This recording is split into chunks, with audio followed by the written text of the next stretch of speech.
Did you get to talk to Scotty yet? I did. He came right to the bench, knew my first name. It's always in a. Now, Scott's been really good to me, just, again, that Tampa connection. So, pretty cool having him around. And I see you talked to Dylan, too. So, I think the whole weekend's going to be pretty neat. Do you pick his brain a little bit or not? Yeah, just funny. I was just talking to him there. It's unbelievable his pulse on the league, too. Just talking about the parity and different teams. Be interesting to see what he thinks of our team after the weekend. You know, he's self-admitted, hasn't really seen much of us. So, it'll be interesting to see what he thinks of us and where we're at. When you think, I don't know, like Washington tonight, okay, first about Ovechkin, what are your thoughts on him, Derek? But then on a power play, you know everything's going to be, and he's still so successful at that. How do they do that? Well, it's the difference with him on the power play is you can still defend his shot correctly, if you will, and he can still score from distance.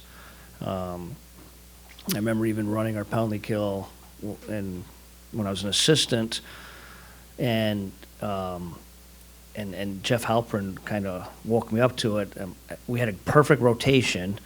Our D actually rotated out with him, and D was right there, almost stick on puck, and he was literally 5-6 feet above the tops of the circles, and it still went in. And I was frustrated with our group. And how he basically says different rules for him. That's just that's just the way it is. So we'll have a rotation to it. We'll adjust like everyone else. But you got to minimize his looks on that. So that'll certainly be a challenge for us tonight.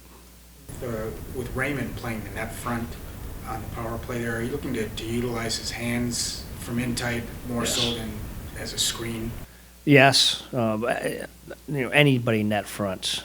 If you're 5'11" or if you're 6'5", you can still do a good job on not only taking the goalie's eyes, but taking away space a little bit. You can still own that top of the blue, where now the goalie's not getting out past that blue. But yes, there's some of that, and obviously the goal he scored in Minnesota, the game winner, was a vision there. But I think it's just trying to put the power play in success, in a chance to succeed with where the hands are.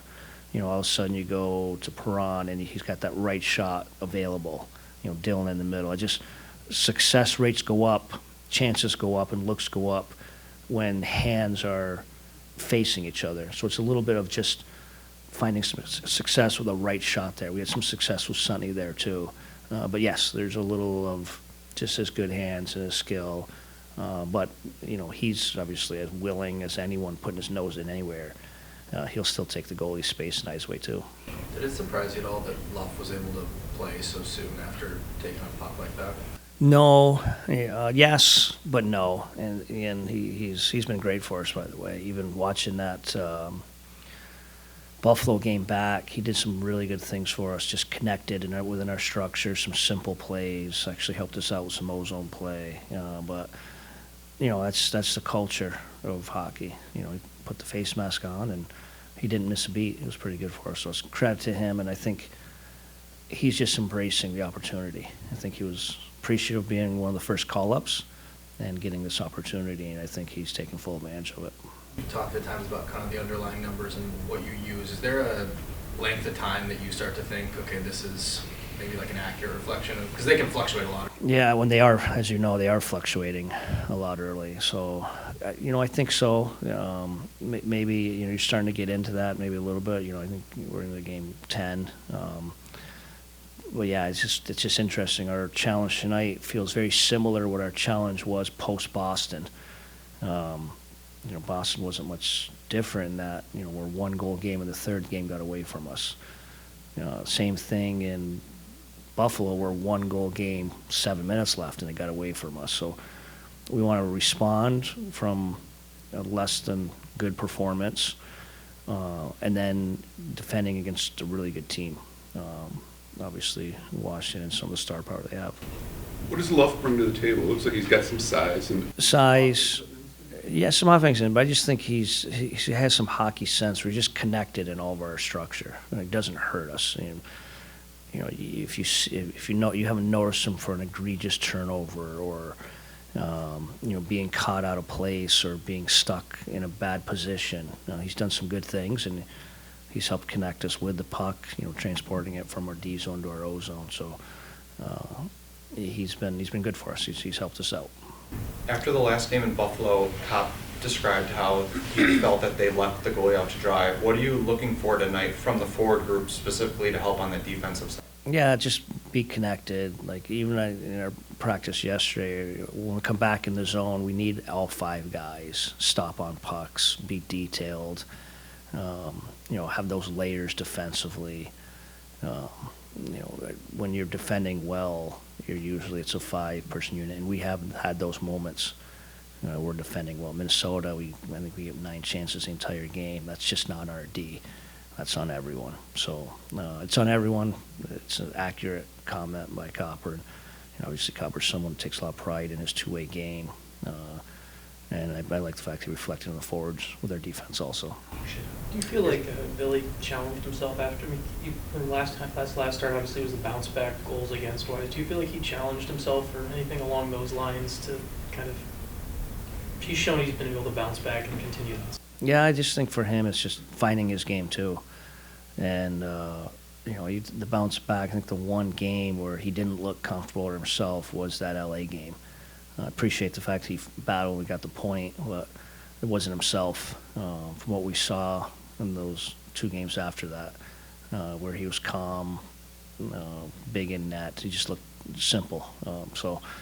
Yeah, I think all players and goalies are in a situation of trying to find their game, especially early on here. I think he's no different. Is Pysyk, looks like is he on schedule for the January? Yep, probably in that January. It's actually pretty cool getting some of the guys out. Just those are veteran-type guys, big personalities. It was good to get them out to the morning skate. Still, all 3 of those guys, well, actually Pysyk and Fabry are still on target but a long ways away. But it's just good to have them in the morning skate in the mix there a little bit. Obviously, it's a ways away to that, but Pysyk is a guy who's been kind of that utility guy in his career. Is that something as a coach where you think about that at all? Obviously, that's long-term. Yeah, no, I think with Pysyk it was more about just being a simple defender. I don't want to put undue pressure on him because Ole's playing so well right now, but a similar, just right shot, minute eating, safe defender, just kind of where we want our entire game to be. And that was our vision in signing him. Unfortunately, we haven't been able to see him yet, but I think it was more of the defensive and the predictable, simple, defend-first mentality. Andrew Copp mentioned that it was really tough for him to miss training camp after coming back from that injury. What is something that you've noticed from him in his game over the beginning of this season? You see the moments of why we're excited about him, the two-way, he's hard, he's out of our zone. A couple of those games we're protecting in the last minute, he's out there making plays. I think it's just finding his complete game. It just takes a little more time with not having a camp, and I think he's going through, he's probably 2-3 weeks behind where other guys are. Camp's real, especially for someone like Andrew who put so much time in his game. So, yeah, we've been happy with him. He's probably reflected the rest of our team. In those road losses, there's probably some moments he would want back within his own game, but at home, he's been a really reliable, everything we envision. I'm going to go back to that Minnesota game. Asked a ton of them down the stretch. I think we went 3 lines, almost 2.5, and of the whatever minutes he probably got the majority of his minutes in the last 7-8 minutes, and he shut it out. He helped us get the win. I mean, everybody kind of not complains, but everybody kind of moans about camp. But it really is important as far as just what the condition of knocking off the rust and getting the contact. Yeah. Well, camp's real. You see with guys that are different times in their career, they get what they want out of it. And I mean, we went through those superstars playing Pittsburgh, playing Washington in the preseason. Those guys weren't going 100%, but they were getting their game in order. And obviously Copper didn't have that opportunity. He's experienced enough too. Again, that's my point. He's a worker. He works on his game, and he just missed that time to work on it.